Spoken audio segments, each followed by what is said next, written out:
Le président de la République, Félix-Antoine Tshisekedi Tshilombo, est arrivé à Washington, aux États-Unis d'Amérique, pour prendre part à la cérémonie de signature de l'accord de paix entre la RDC et le Rwanda. En tout cas, chapeau bas à ces enfants de la commune de Matete. Cette année, ils ont tapé fort.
Oyoki elenge ya Congo, tapez les mains, tapez les mains, tapez les mains, tapez les mains, tapez les mains, tapez les mains, tapez les mains. En tout cas, chapeau bas à ces enfants de la commune de Matete. Cette année, ils ont tapé fort.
Le président de la République, Félix-Antoine Tshisekedi Tshilombo, est arrivé à Washington, aux États-Unis d'Amérique, pour prendre part à la cérémonie de signature de l'accord de paix entre la RDC et le Rwanda, destiné à mettre fin à la guerre à l'est du pays, à répondre aux attentes de paix des populations de Goma, Bukavu, Rutshuru, Masisi, Nyiragongo et de toutes les localités martyrisées par la guerre. Une rencontre tripartite est prévue ce jeudi 4 décembre à la Maison-Blanche entre les présidents Donald Trump, Félix Tshisekedi et Paul Kagame.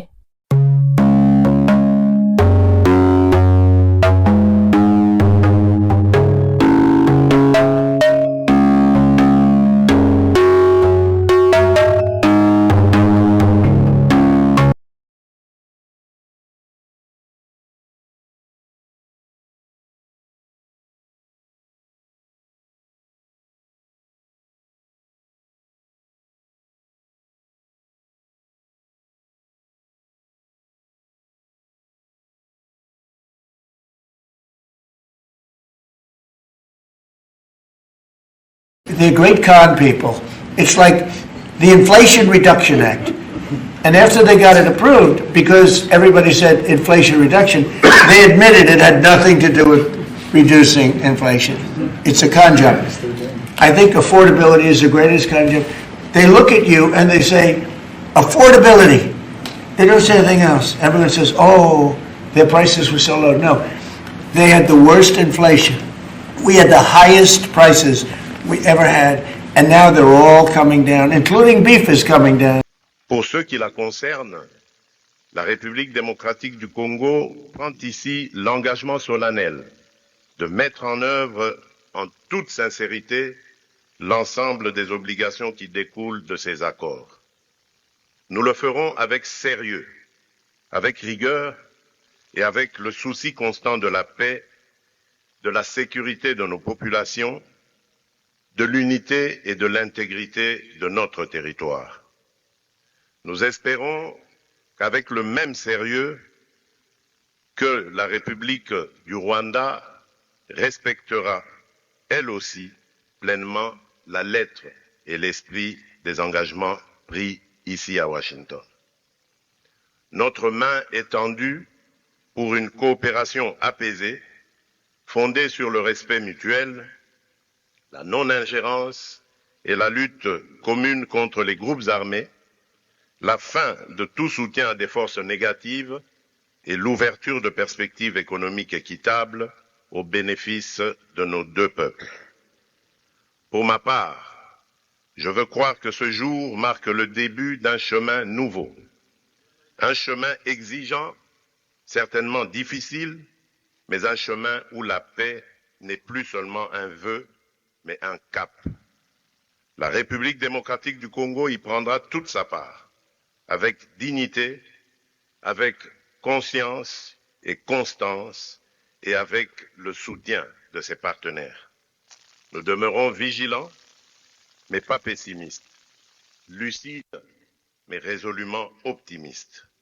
Que ces accords de Washington pour la paix et la prospérité soient pour nos peuples le symbole d'un engagement irréversible à tourner la page des confrontations et à ouvrir celle de la coopération et de la stabilité durable dans toute la région. Et voilà le moment, la signature, c'est maintenant, c'est ce moment donc qu'on attendait depuis quelques heures entre justement l'arrivée de Félix Tshisekedi, de Paul Kagame à la Maison-Blanche et cette signature, donc cet accord de paix, ça y est, c'est signé par les trois belligérants, accord de paix donc entre Donald Trump, les présidents congolais et rwandais, accord de paix donc sur l'est du Congo, sur cette région donc du Nord Kivu et du Sud Kivu, donc c'est l'est du Congo où un conflit donc majeur s'est déclaré depuis plusieurs années. Vont-ils se serrer la main ? Ah, ça c'est une question. En tout cas là, ils signent. On ne sait pas s'ils vont se serrer la main, mais probablement, j'imagine qu'ils vont se serrer la main. Non, mais il y a eu tant de méfiance entre les deux hommes, il y a tant d'acrimonie. Entre les présidents rwandais et congolais. Exactement, que c'est vrai qu'encore tout récemment, ils s'étaient croisés à Bruxelles sans s'adresser à la parole et que régulièrement, dans leur prise de parole, ils pointent du doigt la responsabilité de l'autre dans les échecs à répétition des tentatives de faire la paix, parce que c'est vrai que dans la région, la situation est extrêmement complexe, avec des groupes armés qui sont soutenus par les deux pays, des deux côtés de la frontière, parce que la population qui est à l'est de la République démocratique du Congo souffre, elle est saignée à blanc, elle est pour les Congolais, ils ont le sentiment d'être sous occupation, notamment depuis que le M23 a pris le contrôle de deux grandes villes à l'est du pays, et donc tout ça rend cette signature particulièrement importante, mais aussi il faut scruter le visage de ces deux hommes qui est resté quand même très fermé, pas l'ombre d'un sourire, alors qu'aujourd'hui on est censé signer un accord de paix. On a même l'impression qu'il s'évite du regard, et donc tout ça traduit cette communication non verbale, on pourrait dire, traduit à quel point il y a de la tension dans l'air. Et cet accord qui représente tout de même un espoir, c'est ce que disait notre correspondante à Kinshasa, un espoir, même si sur le terrain, on sait que les conflits demeurent et que ça va être très compliqué à mettre en œuvre. Ça va être très compliqué à mettre en œuvre. Et là, il continue de signer parce que cet accord a énormément de clauses en quelque sorte. Et donc, il signe un certain nombre de documents puisqu'il y a un volet économique, il y a un volet humanitaire. Donc voilà. Voilà, les signatures. Donc Paul Kagame qui brandit l'accord aux côtés de Donald Trump, vous le voyez donc à sa gauche, et Félix Tshisekedi qui est à sa gauche et Donald Trump à sa droite. Voilà, cet accord donc qui a été qualifié d'essentiel.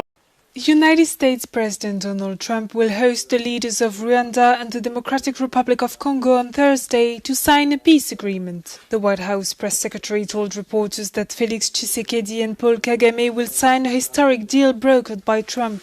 Thursday's meeting is expected to build on two previous achievements, a peace deal reached in June and signed by the two countries' foreign ministers, and an economic framework agreed on in November. The upcoming deal will cap months-long diplomatic efforts aimed at securing peace in eastern Congo. The Congolese government has often said its signing of the deal would be conditioned on Rwanda's withdrawal of support for the M23 rebel group. Tshisekedi already confirmed last week his presence in Washington. Meanwhile, Kagame accused Congolese authorities of stalling the deal's final signature. He cautioned that lasting peace in Congo's eastern region can only be achieved if people directly concerned are committed to achieve results. Good afternoon, everybody. I apologize for my tardiness. We had some technical difficulties, as you could see, but I think we are ready to rock. Let's get to it. I'll begin this week with some scheduling announcements for President Trump's very busy week ahead. Tomorrow, President Trump will host his 9th cabinet meeting of the year alongside his incredible cabinet, who continue to deliver for the American people at a record pace. Later in the afternoon tomorrow, the president will make an announcement in the Oval Office on his initiative to create Trump accounts to give the next generation of Americans a jump start on savings. It will be a very exciting announcement indeed, especially for all of the parents across the country with young children and babies. On Thursday, President Trump will host the presidents of the Republic of Rwanda and the Democratic Republic of Congo to sign the historic peace and economic agreement that he brokered. On Thursday night, the President and the First Lady will... Nous en sommes arrivés au bout. Les accords de Washington ne sont pas un texte de plus. Ils constituent un tournant. Ils rassemblent dans une architecture cohérente la déclaration de principe, l'accord de paix et le cadre d'intégration économique régionale, pour offrir aux peuples de la région une perspective nouvelle, celle de sortir enfin du cycle des violences, des déplacements forcés, de la méfiance et de la défiance, afin d'entrer dans une ère de bon voisinage, de coopération et de prospérité partagée. Pour ceux qui la concernent, la République démocratique du Congo prend ici l'engagement solennel de mettre en œuvre en toute sincérité l'ensemble des obligations qui découlent de ces accords. Nous le ferons avec sérieux, avec rigueur et avec le souci constant de la paix, de la sécurité de nos populations, de l'unité et de l'intégrité de notre territoire. Nous espérons qu'avec le même sérieux que la République du Rwanda respectera, elle aussi, pleinement la lettre et l'esprit des engagements pris ici à Washington. Notre main est tendue pour une coopération apaisée, fondée sur le respect mutuel, la non-ingérence et la lutte commune contre les groupes armés, la fin de tout soutien à des forces négatives et l'ouverture de perspectives économiques équitables au bénéfice de nos deux peuples. Pour ma part, je veux croire que ce jour marque le début d'un chemin nouveau, un chemin exigeant, certainement difficile, mais un chemin où la paix n'est plus seulement un vœu, mais un cap. La République démocratique du Congo y prendra toute sa part, avec dignité, avec conscience et constance, et avec le soutien de ses partenaires. Nous demeurons vigilants, mais pas pessimistes, lucides, mais résolument optimistes, que ces accords de Washington pour la paix et la prospérité soient pour nos peuples le symbole d'un engagement irréversible à tourner la page des confrontations et à ouvrir celle de la coopération et de la stabilité durable dans toute la région. Je vous remercie.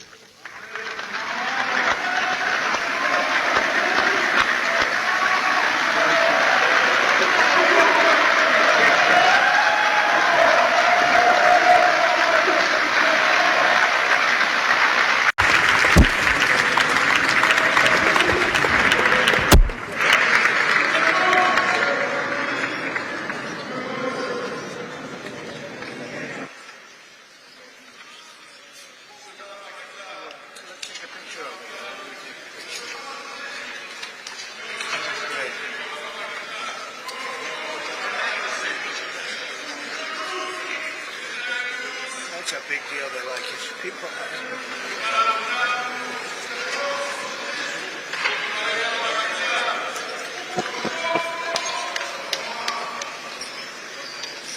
Thank you, everybody. Thank you. Thank you.